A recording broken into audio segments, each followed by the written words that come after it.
And that Yeah. is a hard pill to swallow sometimes. A lot of people misconstrue the Lord will give you the desires of our heart. That doesn't mean that he's going to give us everything that we want. When we continue to abide in him and stay close to him, I think that the desires of our heart match what his will for our life is. And that is where the joy is found. Our stories matter. And They you do. said that. And you telling your story not only set yourself free, not the Lord sets you free, but I mean, it set you free. But I can guarantee you sharing your story set someone else listening free.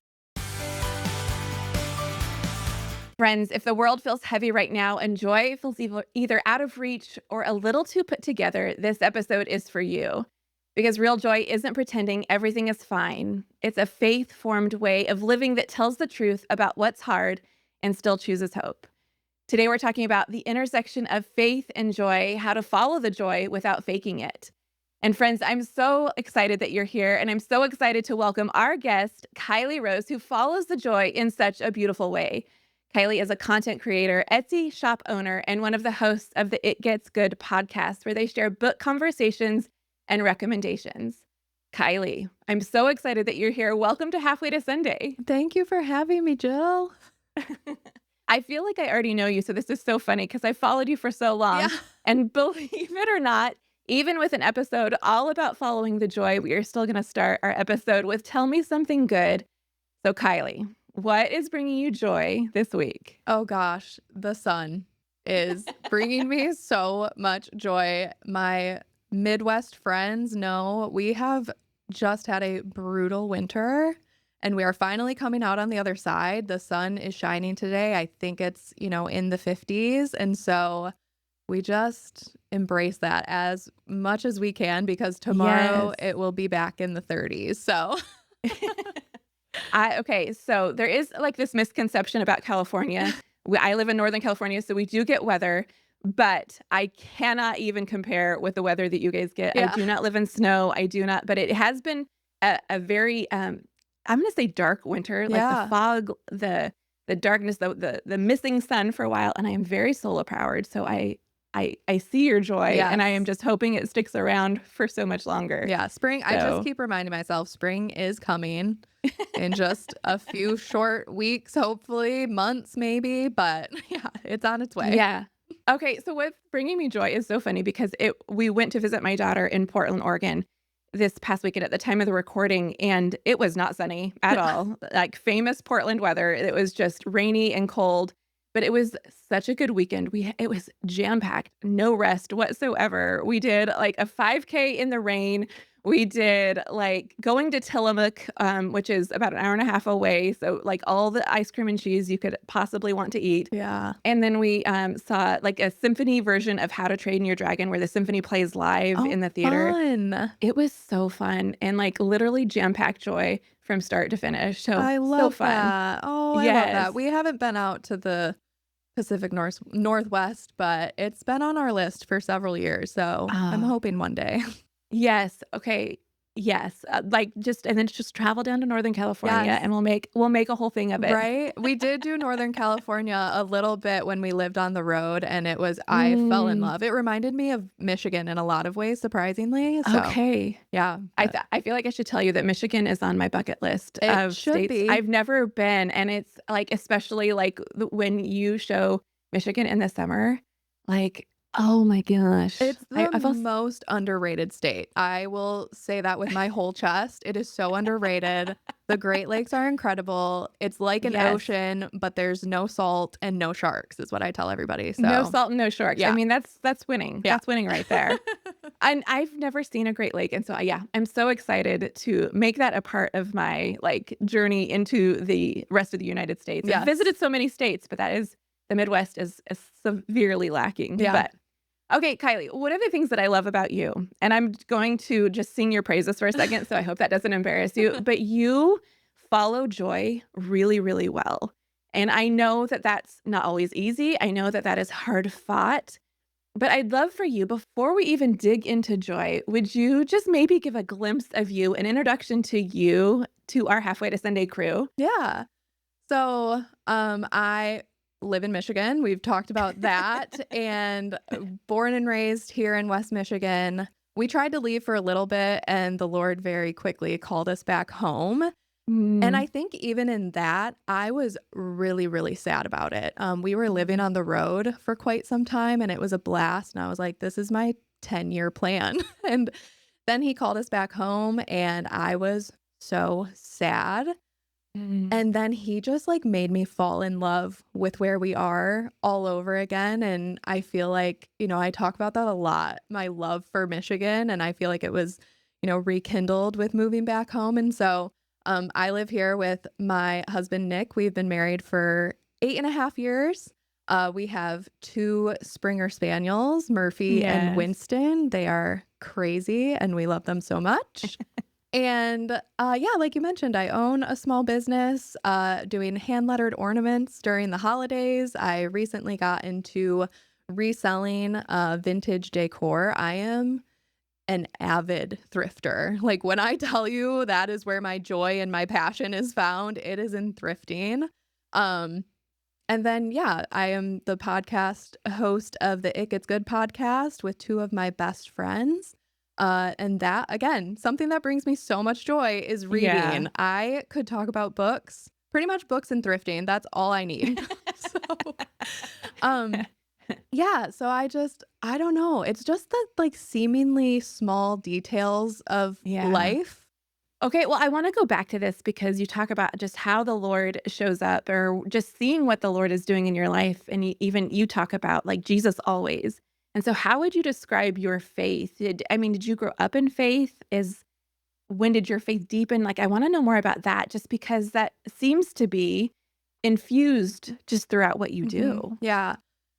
So, Jesus always to me, the thing that I immediately gravitate towards and think of is 2 Corinthians 12:9.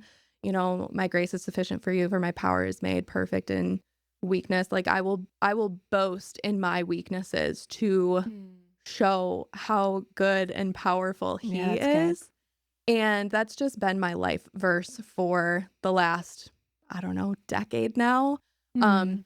I did grow up in the church. I was a church girl. Like I loved church. I was a youth group Yes. girl.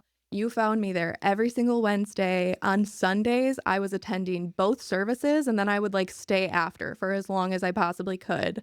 Um, Largely because life at home wasn't always super stable and didn't always feel super safe. And so I Mm. just threw everything into church. And so much so that when I got to my early 20s, I decided to become a youth group leader at that same church that I grew up in and started leading a small group of middle schoolers.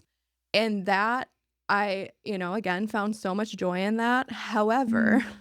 I was very much living a double life of like, you know, I would do the church thing. And then there was a season where it was like, I grew up as the perfect church girl, good grades, like everything perfect. And so I just found in my early 20s, I was like, I think it's time for that rebellious stage to come in. Right. And I feel like I hit it maybe a little bit later than most people do, but in I'm all my same, yeah. same. So, Yeah. in my early 20s it was, church on Sunday and Wednesdays and everything in between. I Mm. was just making really poor decisions, regretful decisions. I was, lots of partying, lots of drinking, hanging out with guys that I absolutely should not have been hanging out with. And through that, like I said, just made some really regretful decisions that I found myself living with a lot of shame and a lot of guilt Mm. for several years. And um and so in that time, I was just constantly trying to make up for these Mm. decisions that I had made. And, I would throw myself even more into ministry and leading and just trying to make up for it anywhere that I could, Yeah. trying to be a better person, trying to pour into, my youth group girls as much as I could. And like, if I just did enough, the shame and the guilt would go away. Right. And it didn't, surprisingly so. Right. When we try to take control and, not fully surrender, it just doesn't, pan out the way that we expect. And so Right. in my mid-20s, I joined a women's Bible study. And really, it was just like, I am just desperate for Mm. more. And I Yeah. thought, okay, well, if I just join one more Bible study, like, surely this is going to fix it. And it did, but it was not at all the way that I expected. And Yeah. so it was, I had just gotten married. I think our first meeting with that Bible study was like a week after we got back from our honeymoon. And I very quickly learned that the Lord was going to just break every chain, Right. remove every shackle. The whole focus of this specific Bible study was all about how our stories matter. And that was the So whole good. theme. It was incredible. And so Yeah. it changed quite literally everything for me. Ever since then, I feel like I've truly understood Ephesians 2:8-9, for it is by grace that you have Yeah. been saved through faith. It is not by works. Yeah. And so this, constant me trying to do better, be better, it was never going to be enough because we Yeah. just aren't. It is a gift that is given to us from him. And just the amount of peace and just like, it was almost like this weight was lifted that like, oh my gosh, like there is nothing that I will ever be able to do to deserve him.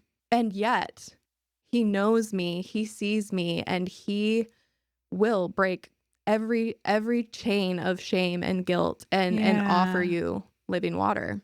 So good. I'm all mic drop. There we go. End of episode. But one of the biggest surprises of joy in doing this podcast is holding space for people's stories. And Mhm. I wish I could sing it from the mountaintops. And maybe this is my version of that, of our stories matter. And They you said do. that.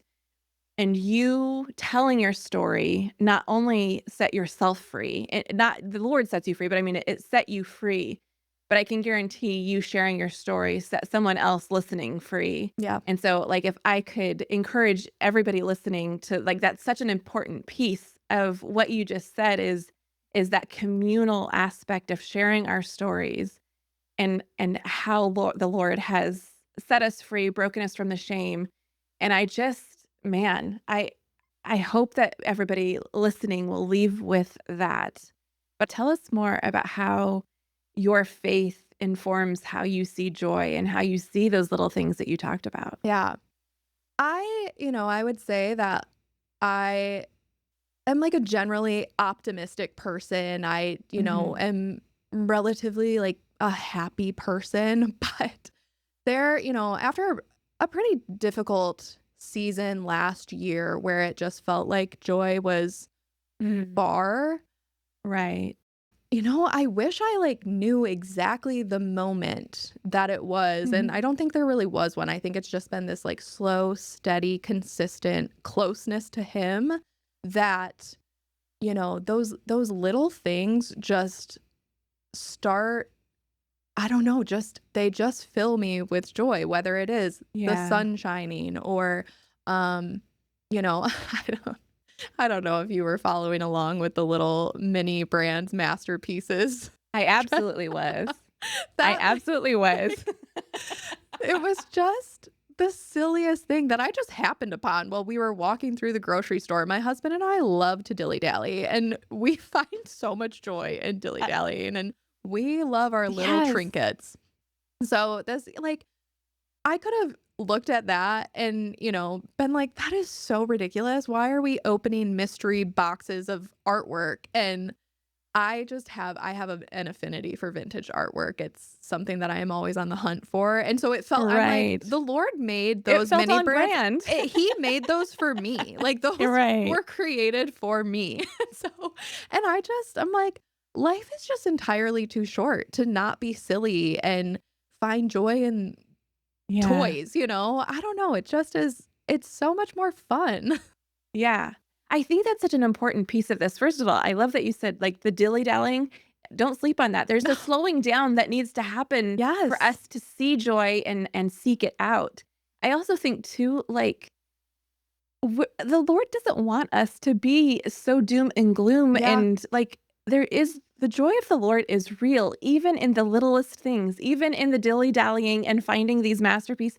Like, why wouldn't God want us to experience that? If obviously there is, we can say the obvious thing. It shouldn't become an idol. It shouldn't Yes. become something that we're all consumed with. It shouldn't become more important than our relationship with the Lord. Yep. Absolutely. But there's these small graces, these pieces of joy everywhere, and we so often miss it because we're not slowing down. And we've been doing a series on joy, and we've been talking about joy for so many weeks, but I don't think it I just don't think there's enough time in the world to talk about it because I think that we forget. We get on autopilot. And so what helps you slow down? What helps you really focus on, okay, Lord, what am I missing in Yeah. this season? Yeah. Um, I think, this is seems silly, but the actual seasons, like the 4 seasons that we get throughout the year, winter is incredibly hard for those of us that live in, those Yes. states that get a lot of snow and they get a lot little sunshine. For some reason, this winter, with how brutal it was, I just had so much joy. I couldn't get enough of the slowing down. And I really feel like it was the Lord, like, telling me there are seasons for a reason. Like, we have these Yeah. physical 4 seasons that we witness with the weather, but like they're there for a reason. And the fact that we get, I mean, sometimes in Michigan it's 6 months out of the year, but the fact that we get a few months out of the year where it gets dark Right. early for something, it forces us to just slow down to, you know, I found myself like a lot of people want to put a focus on like, oh, we got to do our quiet time in the morning.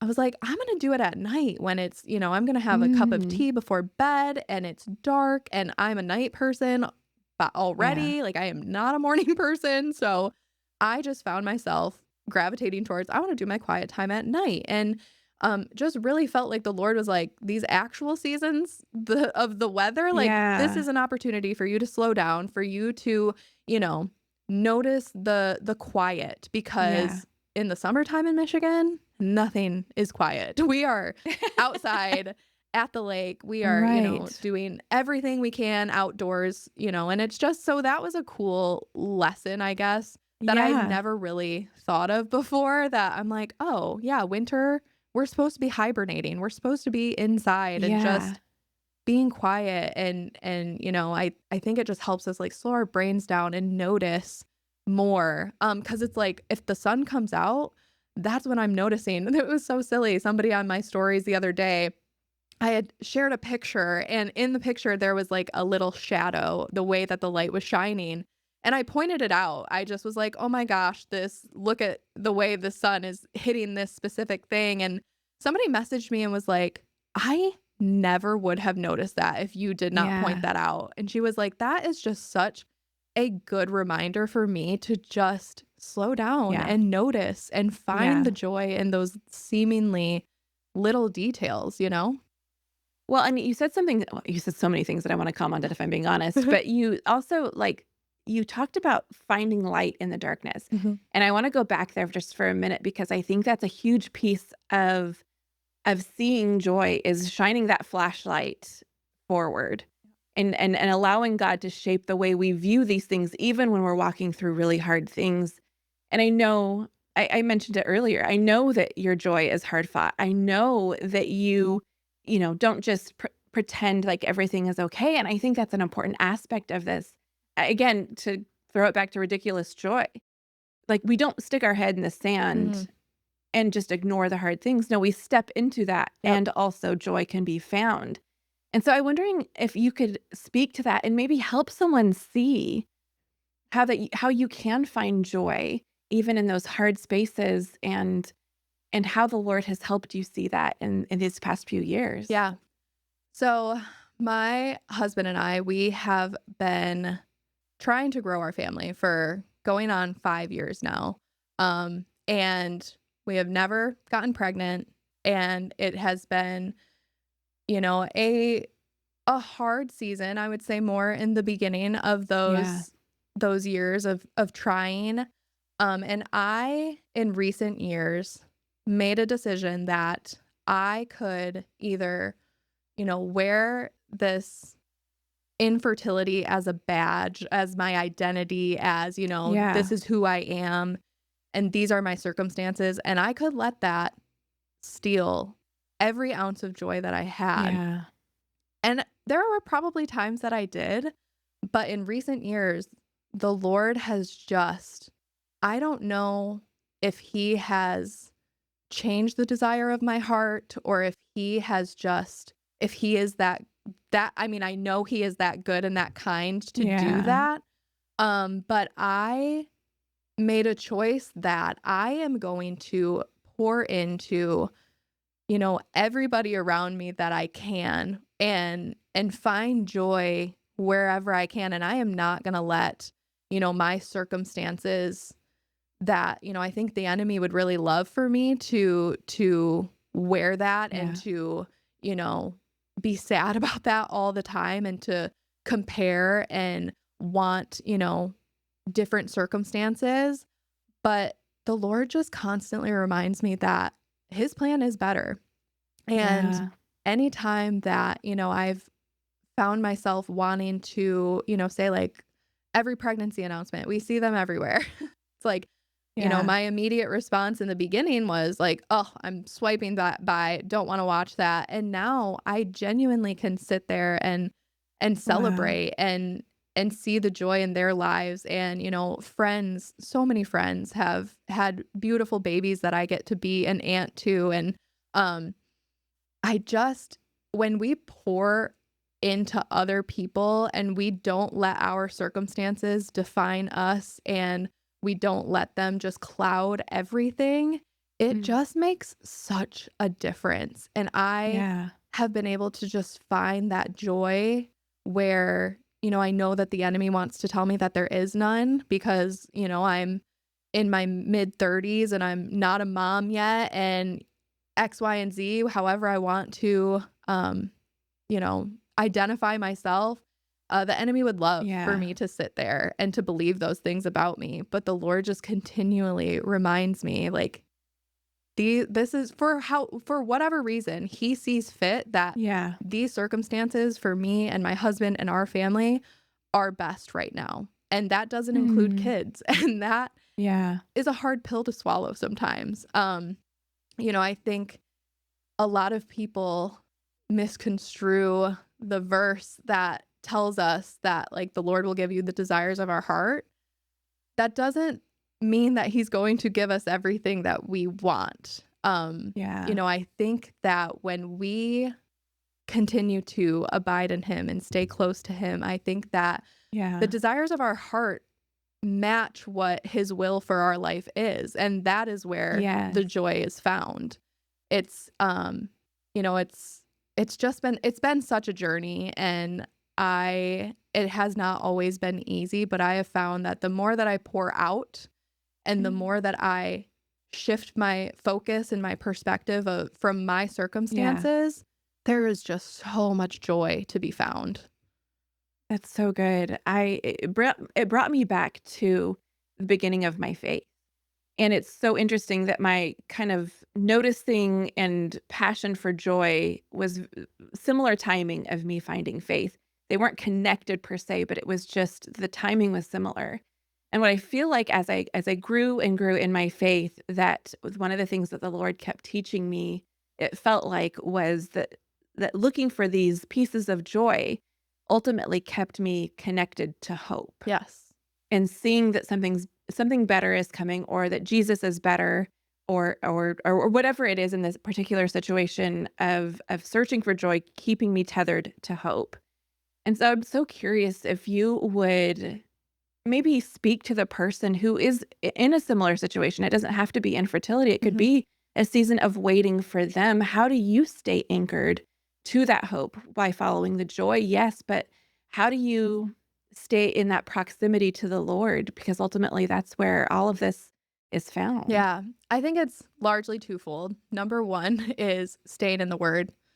Anytime that I Yes. haven't been in the Word, I can physically feel a difference, Yeah. spiritually feel a difference, and so that is my always my number one piece of advice Yes. for people is to just stay connected to him. And how do we do that? It Mm. is largely through his word and um studying it and getting to know him. Like I feel like, Yeah. knowing him so intimately is largely just through reading his word. And Yeah. so that would be my number one. Number two, um, and I pray that, most people have this, but your community, I have Mm. just been very blessed. And it doesn't have to be a big community.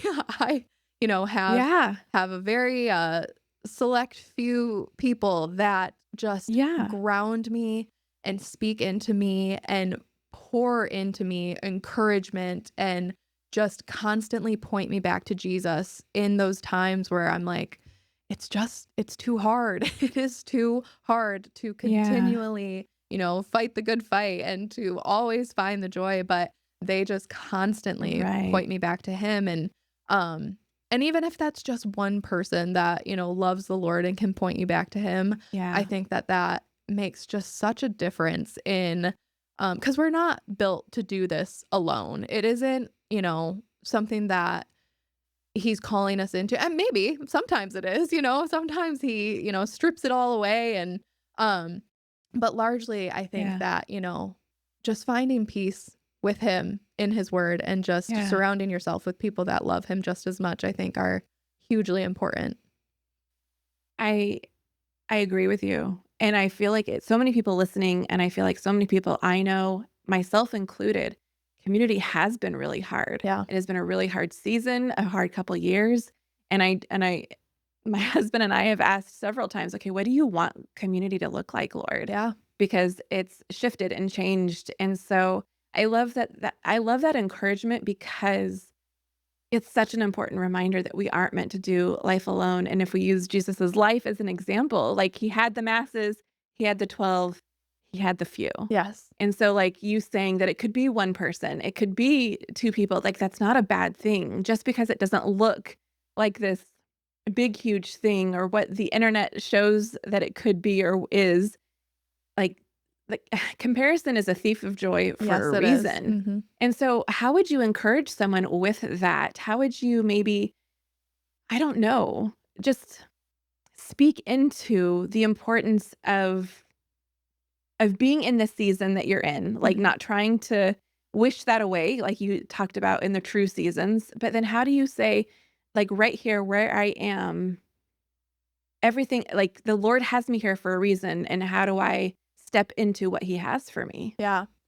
Oh, that's a great question. I think that, I when I started inviting God into everything, like just out Mm, loud telling him wow. exactly what I need, exactly what the desires of my heart are, whether it's anger towards him or, you know, frustration or Yeah. confusion or whatever, just being really honest with him about that. Like he can shoulder that. He can take that.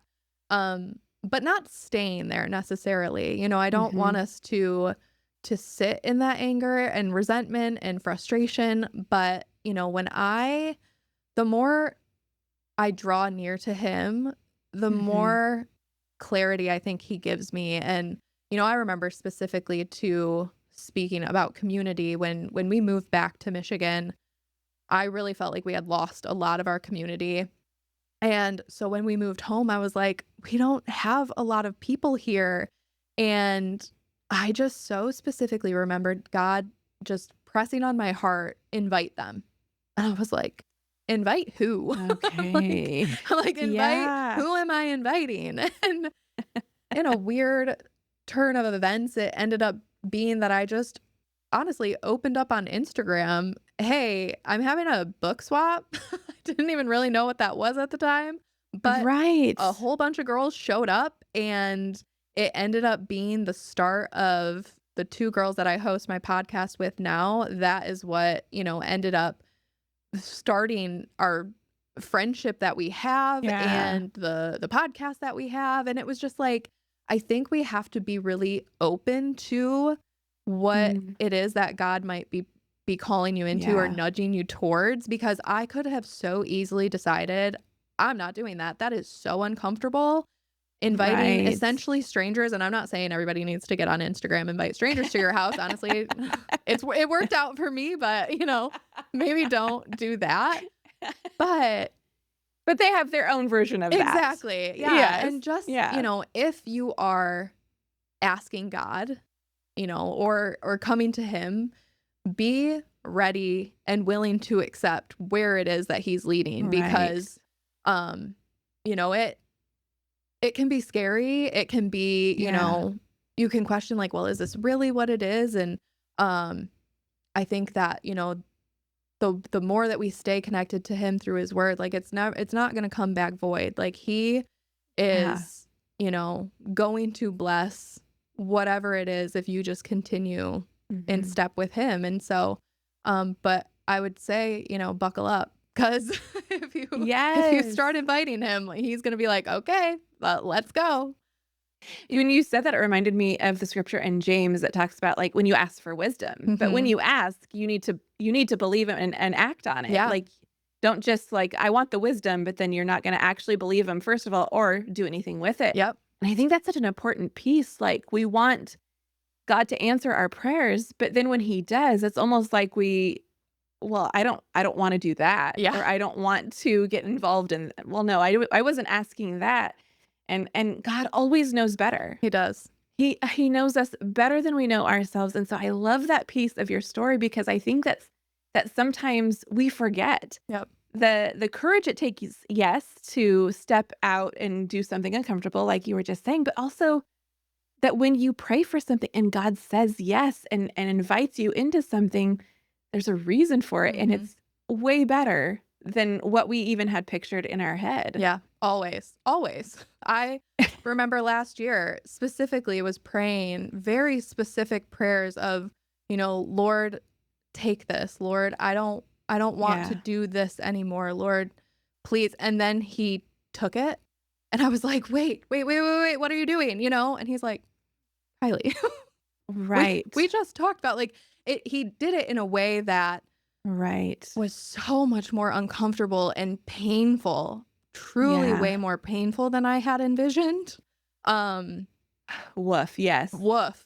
But being, I would say several months removed, oh my gosh, it is so much better. And that is, this theme of joy really didn't start to play out in my life until he was able to remove some of those things that I asked him to. And so, Yeah. um, Oh, that's such a good point. yeah, it's not it's rarely gonna look the way that we want it to, Almost never. almost never, Yeah. but I can say it will be better. And it might not be better right away. It might take some Yeah. time, it might take years.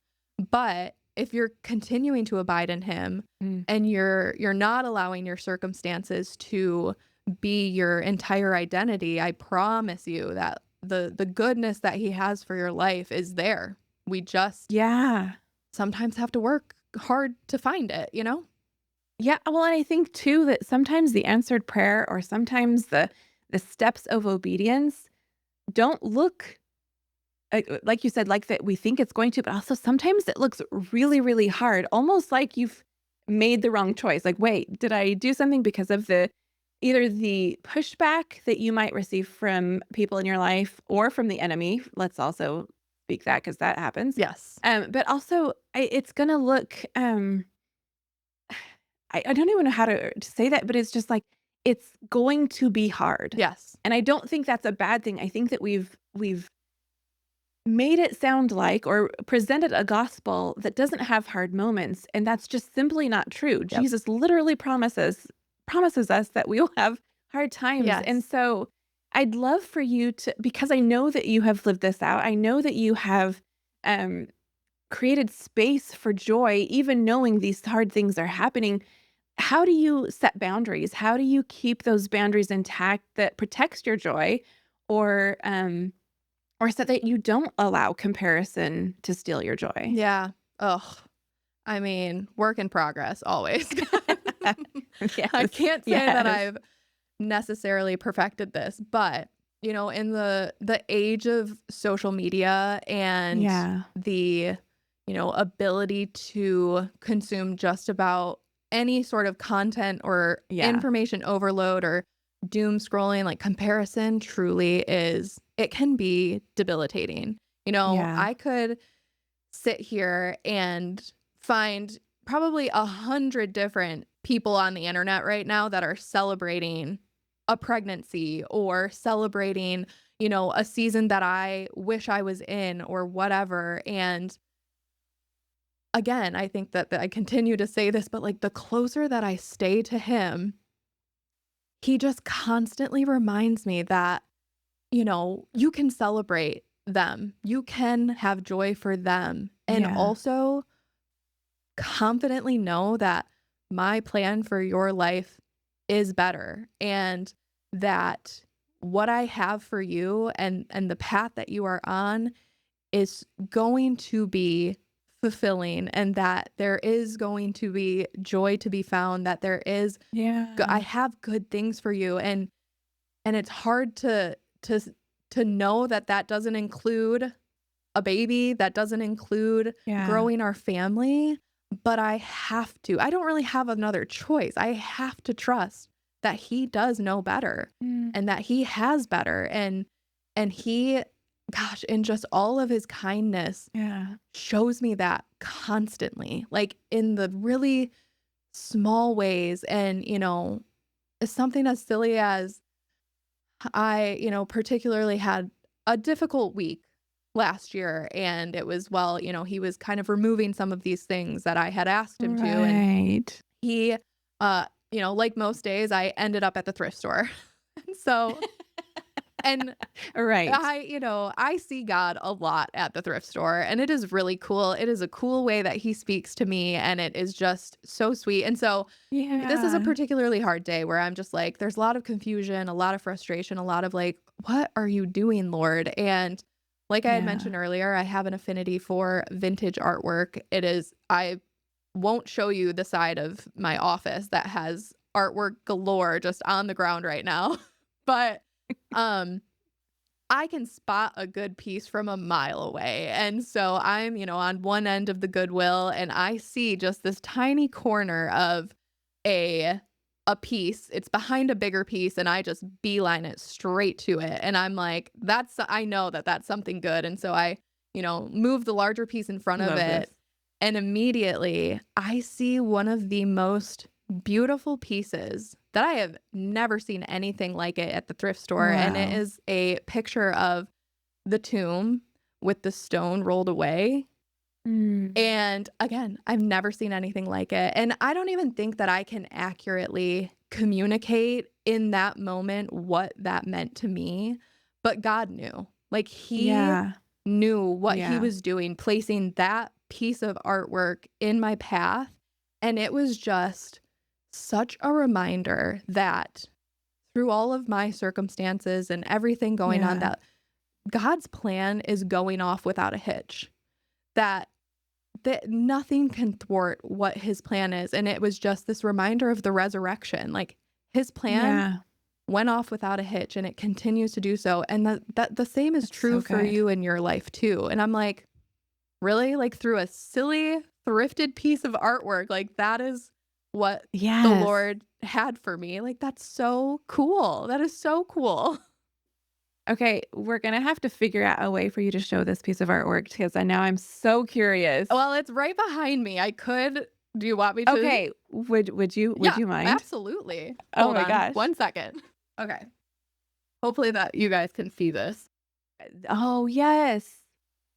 I've So never seen anything like that either. never. And I thrift a lot of artwork. So I just there's just so many things about it that, it was between God and I just ever since that moment I'm like Yeah. noticing him in every silly little step that I take throughout the day. It just yeah, it makes it all so much better. First of all, I'm gonna go back and say I love following your joy. I think it's so much fun, and I think that you do such an amazing job of inviting people into your joy with you. And I think what you have shown also to everybody listening today is that it doesn't have to it doesn't have to look like everybody else's. It doesn't have to um make a whole lot of sense because sometimes it just doesn't. But what I also love that you said was that our stories matter, and your story, even how you share joy on the internet, even how you came today, just vulnerably sharing your story. I just want to thank you for that because I think that, first of all, I think that you've helped someone see their own story and how the joy is showing up in theirs, but also that following the joy means almost like staying to this connected piece of your faith, connected to the Lord. And I'd love for you to close up with maybe a word of encouragement for the person listening who feels spiritually numb right now, who maybe is in a season of lukewarm, like you had mentioned. How would you encourage them to stay connected? How would you encourage them to find joy and Jesus in this season? Yeah.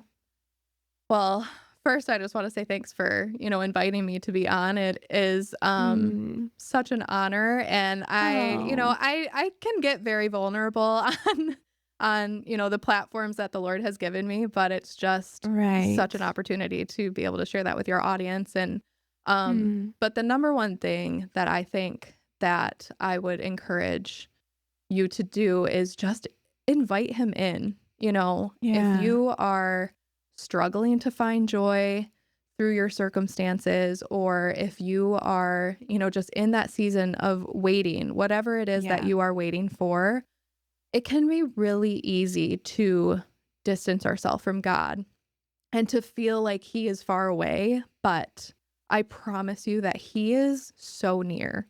And what happens when we invite him in and we allow him to come into our Yeah. lives, when we fully surrender to him, there is just so much goodness and there is so Yeah. much joy to be found, and it's not going to look like you want it to. We've mentioned that several times. It Yeah. will probably look different, but it is better. And um I think that when we can fully surrender and invite him in and stay close to him and just see his plan for our life start to unravel, it really is just there's no words for it really. It just is one of the coolest things. And so I know that's not easy. I know that that Yeah. feels impossible, to some people that might be listening, but like I said, he is near and he Yeah. goes before us in all things, and he is close to us when we need him. And um so yeah. In my experience, when you want God, even when you feel numb, even when you feel distant, when you want God to be closer, you want to be closer to God.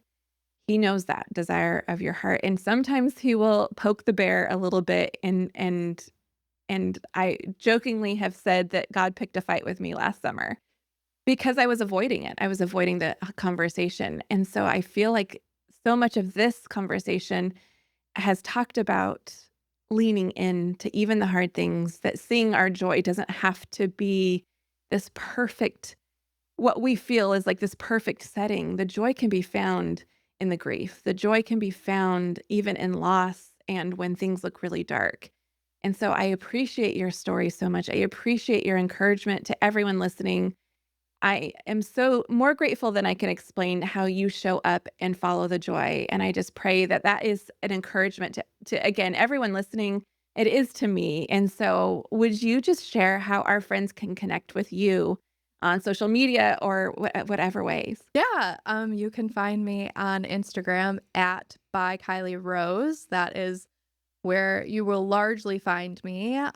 But we also, you can find me on the It Gets Good podcast. We have episodes come out every Wednesday. We love to talk about books, but we talk about Yes. other things too. Honestly, we've been diving into talking a lot about more and with our faith and how that is, I love it. relevant to what we are reading. And so that's been really fun. So yeah, those are the two best places to find me. So yeah.